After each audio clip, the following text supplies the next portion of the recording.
Hello guys, in this video I'm going to show you how to add beatloops to your animation on the Photoleap application.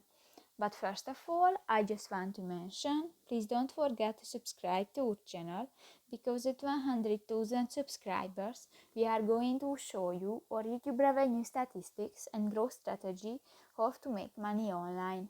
So let's jump into it. First of all, open the application on your device.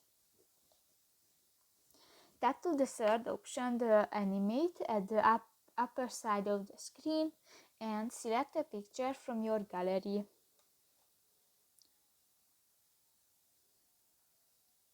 New, go to the beatloops button next to the overlay option at the bottom of the screen, and here you can select